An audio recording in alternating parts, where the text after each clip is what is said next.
I'm Daniel Daze. Great to have you with us. Now, in our first story, 3 of 4 district chief executives involved in a fatal accident are in critical condition at the Tamale Teaching Hospital after a public vehicle ran into their convoy. The convoy of regional government officials was headed towards Wa in the Upper West region, where President Akufo-Addo is to launch a flagship rural agriculture intervention. The Northern Regional Minister Salifu Said, who was leading the convoy, confirmed the incident. The news is not good. It's unfortunate that the accident happened, but we don't have to leave everything to God. Like you questioned, I was myself and my deputy, including the Savannah deputy regional minister. We were going to send His Excellency the President in Upper West, where he's launching a new flagship policy of the government, caption driving for food and jobs. So we decided that we were going with the regional ministers in the 5 regions and our deputies, our MMTCs. We are going to support the president to do the launch. So Northern region, we decided that let's sleep and leave this done. And they decided that instead of each one of the DCs using their vehicles, they should pack their vehicles and sit 444 in each vehicle so that we move. So after the Datoyele police barrier, that's exiting out of Tamale and Sanarbo Municipal Assembly, a vehicle from Accra, a Benz bus, I think he traveled throughout the night, the fatigue. All of a sudden veered into the vehicle of the Zamzulu DC's vehicle, and they got crashed. And the vehicle somersaulted, and that led to the accident. And 3 of the DCs are in critical condition, but the doctors are working to stabilize them. There were 4 in it: the Zamzulu DC, the Bushebu DC, the Miang DC, as well as the MC. So currently, as you see, the Zamzulu DC, the Bushebu MC, the Miang DC, they are seriously affected, but we are working with the doctors in the Tamale Teaching Hospital, where we are now, and questioning after or interacting with us. I'm very happy to announce that they have succeeded in stabilizing their condition, but they have advised that we shouldn't send them by medevac for now. Not there is a medevac standing by at the Air Force Base, so we fly them to the 37 hospital. So the Bindula MC is situation is bad. So far, we are just in a serious prayer mood. That is what we can do as who are not medical professionals. To see how God can do things and blessings for them.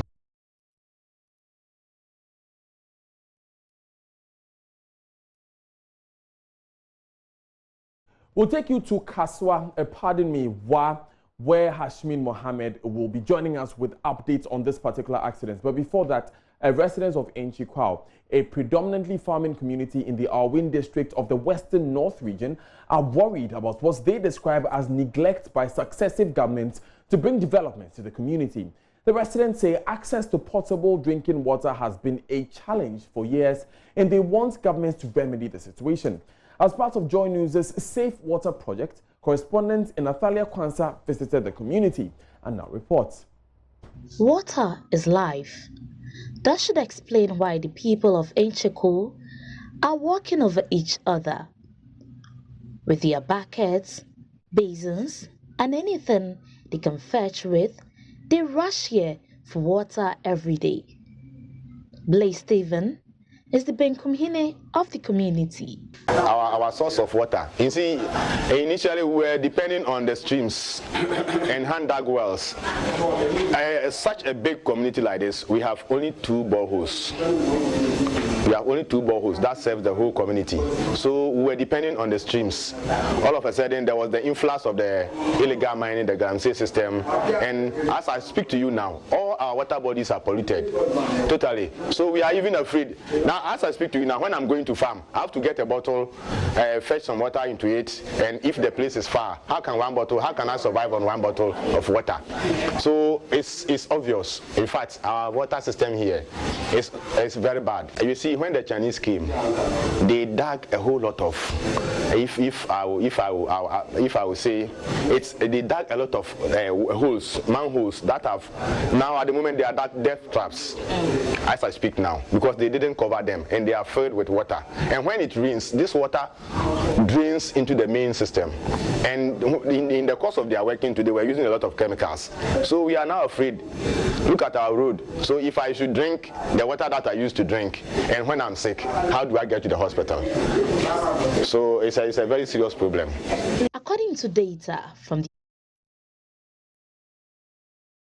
Still live on Joy News today with Daniel Daze. Let's go back to Wa in the Upper West region, where my colleague Hashmin Mohammed has more details on that accident. Hashmin, we understand arrangements was being made to have the 3 DCE transferred to Accra. What's the latest? Well, the latest is that plans are far advanced for that arrangement to be made to airlift the 3 DCs who are in critical condition. Now, these 3 DCs are the DCs for WOED Adapa and the District Chief Executive for Young Mohammed Hashim and the Nanumba North District Chief Executive Abdullah Yaku. According to the regional minister, the incident happened a little distance away from the police barrier. The driver of the vehicle veered off and collided with the DCs who were traveling in the convoy from Tamale was where the president for the program. And the incident happened, and that has cut short the journey, making them to return to the Tamale Teaching Hospital to seek medical attention. So, Hashmin, who are those who died? Were there any deaths recorded? There hasn't been anything recorded in this incident. Is the program that the president is going for, will it still come off? Well, that program itself is scheduled to take place in the Upper West region. And because it is a national assignment, the district chief executives were from the various regions were invited for that particular assignment. So they were traveling with the regional minister, the northern regional minister, to participate in the program, and the incident happened. So that program will still come off? It will still come off. Thank you very much, Hashmin Mohammed. Still on the road, motorists in the whole municipality are bearing the brunt of the slow pace of work on the Sokode Ho Road. Some of them who spoke to Joy News say delays in constructing the deplorable stretch is causing great damage to their vehicles and affecting their livelihoods. They are therefore urging the Ekufado-led administration to live up to its promise and ensure timely completion of the 10.5-kilometer route. Joy News' Fred Kwame Asare has more in the following report. The 10.5-kilometer stretch was awarded to China Railway No. 5 Engineering Ghana Limited in mid-2016. The project, worth 99.1 million Ghana cedis, would see the single road upgraded to a dual carriage with some traffic management works in the whole township. Construction works on the stretch, which began in earnest, however stalled for 3 months due to the failure of the previous government to meet a certificate raised for work done. The Chinese firm resumed work in October 2018 after the current administration paid 15 million Ghana cedis Out of the 18.5 million Ghana cedi certificates raised, progress of work on the road has, however, been slow as it gradually deteriorates. It has developed potholes with sections eroding off. Areas that are waterlogged are in worse states. Some motorists who spoke to Joy News lamented the bad state of the road. See, it's been a long time they are doing this road. Up to now, we are not seeing anything better. I think they have to do something fast. Because as you can see, look at the potholes here. We are suffering. It's damaging our cars, which is very bad. As for the nature of the road, is so bad. You always have to work, and after that, you have to visit the fitting shop, giving the money to the fitters every day. So that is it. But we are waiting on them to come and do something on it. Agbesi Achu is a commercial driver plying the whole Sokode stretch. He just had his vehicle's lower arm and drive shaft damaged in the early hours of Monday morning. This road is not good, and our vehicles suffer. Components under the vehicle often get damaged when we ply that stretch. My shaft and lower arm just got damaged when I ran into a pothole. The deplorable state of the road does not only cause damage to vehicles, but also puts the lives of road users at risk. Drivers choose paths they feel are safe for their vehicles, ignoring traffic regulations. The road is at a very deplorable state. It keeps on spoiling our car. Every time on this road is so bad, so bad. And at least nobody follows any lane. You pass where you feel it is good for you to be safe, but that can cause accident. Because it's not anybody who will give you way. When you are on your main road, you see somebody entering your lane and stuff. So we are not happy. They should come to our aid. Joy News checks revealed unavailability of funds is causing the delay in work. Indications are that until government meets its financial obligations, the contractor would continue to work at a snail pace. Fred Kwame Asares reports for Joy News. Away from that, the Ghana Union of Traders Associations and the Ghana Electrical Dealers Association has today given government a 2-week ultimatum to fully enforce the GIPC Act 2013 Act 865 sections which prohibits foreigners to engage in retail business in the country. Last week, some Ghanaians at Swami Magazine in Kumasi invaded the shops of some foreigners. According to them, foreigners are a nuisance and must be called to order and fully support what happened in Kumasi. They added that these actions were necessitated by the negligence of duty and complete failure of state authorities to monitor and enforce the law. They are warning that worse things will happen in all regional capitals if the GIPC law is not enforced to the latter. Samuel Asariado is Public Relations Officer of the Ghana Electrical Dealers Association. We'll be hearing from him shortly, but meanwhile, the National Peace Council says it will meet leadership of both the Nigerian and Ghanaian traders at Swami Magazine over the long-standing impasse over implementation of trade regulations. Chairman of the Peace Council, Very Reverend Christopher Nyako Andam, the chairman for the region, has been speaking to Prince Apia. When left unattended to, will escalate into something serious. So what we have done is, even before this time, the Peace Council has been into it already. You know, this thing came up long ago. So the Peace Council went into it. We invited the executives of the Nigerians. We invited the executives of the local traders, and then we talk about issues. I believe that, well, nobody knows, but maybe if we have not done that, we would have known what has happened by now. So coming up again, we are still into it, but you see, it also has some security dimensions. Those dimensions are handled by the security agencies. Then Peace Council will also come in with the negotiation and mediation and all that to tone down the conflict so that we'll be able to build peace. The Peace Council from here very soon will be engaging the conflicting parties on the issue.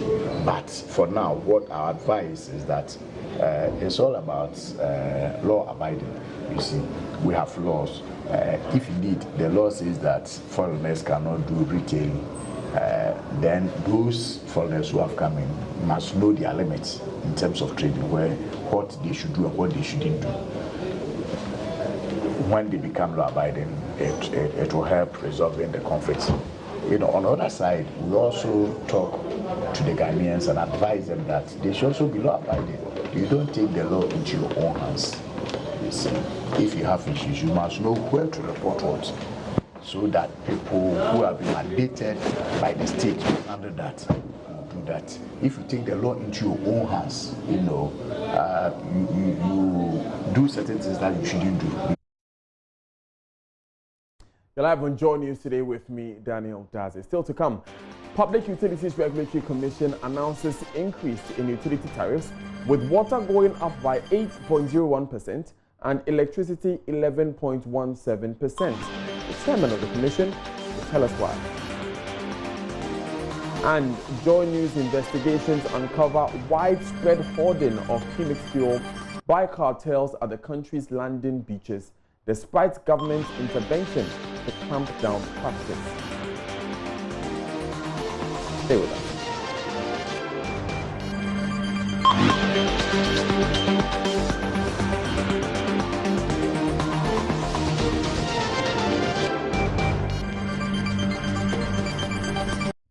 Thanks for staying with us. And the Public Utilities Regulatory Commission has increased water tariffs by 8.01% effective July 1. The PORC had earlier announced an 11.17% increase in electricity tariffs, saying this was to ensure that power sector players remain financially viable. This was met with opposition from consumers and the opposition NDC's MPs on Parliament's Mines and Energy Committee. Chairman of PORC Technical Committee Ishmael Ejekumhene says the increase was influenced by depreciation of the cedi and inflation rate. Joy News' Joseph Akable joins us on the line with more. Joe, what more do we know about this? So first, Daniel, on the electricity increase, if you recall, the PRC had indicated that they were going to subsequently give additional details as to the factors that influenced the figure that was announced. So they've listed the factors, there are a number of them, starting from the generation mix of 23% and 77% amount. They make the point about the Ghana cedi exchange rate to the dollar, which they make the point that at the time that the reduction was announced last year, if you recall, they said the rate was less than 5 cedis, but it's currently beyond 5 cedis. In fact, their projection pegs it at 5.05.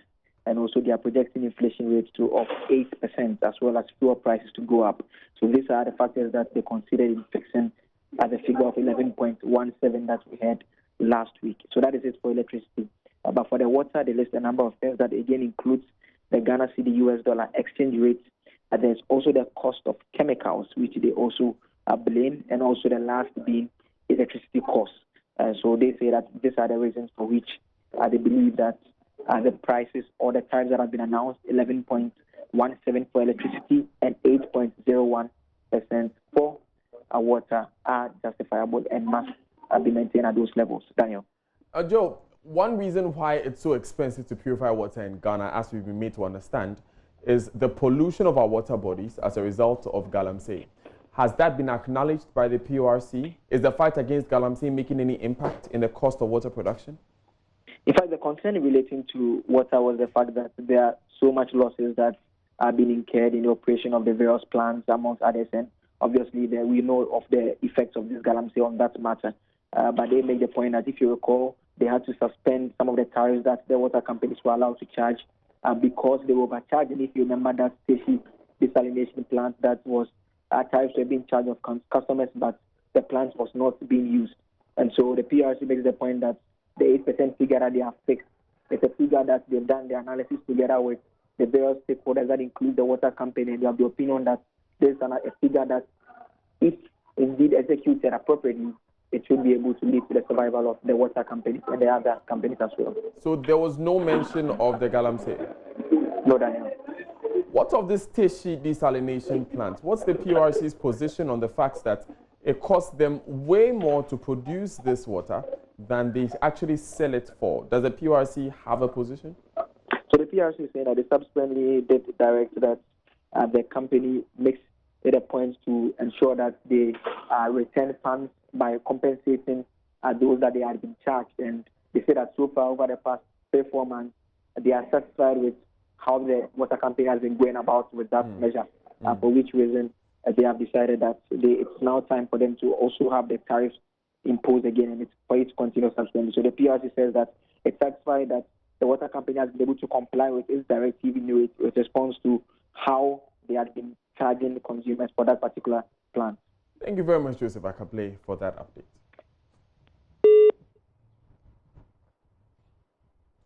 So away from tariffs, out of 26 million Ghana cedis budgeted, the Pantine Psychiatric Hospital submitted to government for the running of the facility this year, it has so far received just 330,000 cedis.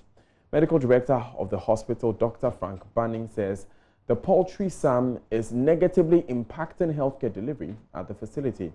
He was speaking at a ceremony where the hospital received electroconvulsive machines, a critical equipment for psychiatric treatment from the International Central Gospel Church. Medical Director of the Pantine Psychiatric Hospital, Dr. Frank Banning, is displeased with the current state of the facility. One of the biggest worries is frequent shortage of medication for psychiatric patients. It is therefore common for patients to relapse after they had made progress. So if you come to my hospital and the environment is not good, if somebody comes to hospital and they are not getting the medicines they need or the lab tests, it is because government is not providing for the money. My hospital submitted something around 26 million. So far, I hear there has been new releases. I would say 1,030,000 Ghana cedis. Even the 1 million I'm talking about, 700 has just come. So indeed, we received 330,000 so far. It's difficult. You've been to my hospital. That's how come you see the buildings that are deteriorating. That's how come you see the bad road network. That's how come you see the roofs that are leaking. That's how come you see the environment that is not very good. I mean, the food patients eat. The Pantine Hospital has for more than 3 years been without electroconvulsive therapy machine, a critical device in the mental health care delivery. Patients are therefore transported from Pantine to the Accra Psychiatric Hospital to use the machine, but will however soon change. This is because the International Central Gospel Church has presented one ECT machine to the hospital. Usually, it's not everything that we have. We have a lot of needs that we haven't been able to meet. And when it happens like that, it creates a huge gap in the service. So for example, when we have patients who genuinely need the service, for example, we'll have to arrange to transport them to a place who have the service. So what we're doing at this very time was we're sending them to Accra Psychiatric Hospital for them to undergo the procedure. And unfortunately, that put a lot more pressure on the Accra machine, and then it also started breaking down. So I would say that for a long time now, in the whole country, people who needed a service were not getting it. We needed to try to use other means that were not as effective as this procedure. So for those who were not lucky to be transported to Accra Psychiatric, maybe for one challenge of vehicle or the other? So what happens is, before they come in, then they are already unwell. So their response to treatment will be delayed, whereas this one will sort of give a quick surge for them to get well quickly. It will be delayed, and that is what and the longer it delays, the more expensive the treatment is. The hospital, which was established in 1975, is the biggest among the 3 psychiatric hospitals in Ghana. The hospital receives psychiatric patients from all over Ghana, as well as its neighboring countries, namely Togo, Benin, Ivory Coast, and Nigeria. Still live on Joy News today with me, Daniel Date. To the NSMQ now, and Pope John Senior High School has thrashed out Koforidua Secondary Technical School and Notre Dame Girls to secure a spot as the quarterfinals of the National Science and Maths Quiz. Here's Maxwell Agbagba and the winners of this morning's contest. Megasi Auditorium, Pope John Senior High School, they came into this contest more or less like the underdogs, because Koforidua Tech had previously won a regional championship in the Eastern region. Now in that particular championship, other schools from other regions, including Infanta Pim, defending champions St. Peter's, were all part of that regional championship. Koforidua Tech won that competition. They came into this contest as the favorite and they were expected to win. In fact, they were the seeded school, but Pope John Senior High School shocked them, and now they are the winners with 36 points. Let's interact with some of the students. Hey, how excited are you guys? Oh, we are very excited. We are really excited. I think last year we lost our contest, but this year we've done really well. Yeah, we are really excited. We killed them. So how far do you think you guys are going to go in this competition? We are going to We are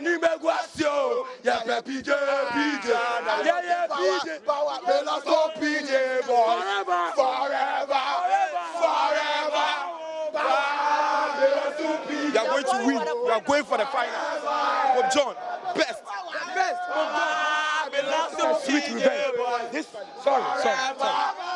the revenge I've been waiting for. Congratulations to the boys. They are really proud of them. Thank you very much. What does this mean to you, the old boys? This means that this means that we are seated for the next year's contest. And then also it means that we get to meet a very big school next stage, and then we are likely to qualify to the semis and then the finals. Is the excitement intense because it's Koforidua Sectec, or you? Yes, exactly. This was a Cove Town derby. This wasn't about the ladies. We just meant to revenge the guys, the KST guys, and we showed them that we are PJ. Exactly. Vela Damus, we said so. The side bet would continue here at the RS Amegashi Auditorium. It is even continue outside. PJ no side. Old boy, which year? No, 2003. 2003? Yes. What should we expect in this year's competition? No, this year we're going contest by contest. We are 2001 champions. It's been close word, more than 10 years since we last won. We've taken our time, we've done our homeworks. We're not rushing. We're saying PJ no tension. We're just going contest by contest. Hopefully victory will be ours. Hopefully victory will be ours. Yes. We promise you lots of amazing contests. We are hoping to see that victory as well. So you just saw the contest just ended here at the RS Amegashi Auditorium. Interesting facts surrounding this particular contest, because Koforidua Sectec Senior High School, they came into this this competition as the favorites for this contest. They had a seeded school, and as I already mentioned, in the regional championship that was organized in the eastern region, they actually won. So many expected them to win. Many expected that this would be more or less, not really a walk in the park, but like a very, they would emerge winners and then qualify to the quarterfinals. But that did not happen. At the end of the contest, they came third, surprisingly. So congratulations to the students of Pope John's Senior High School, and of course all old students, including Eko Sam, the producer for Joy News Interactive and the AM show. The Cape Coast Derby comes off next week with the Fansfilm St. Augustine's and Swedru Senior High School. It's time for business though, and Consolidated Bank Ghana CBG says it has paid some 2 billion cedis to depositors. Stay with us.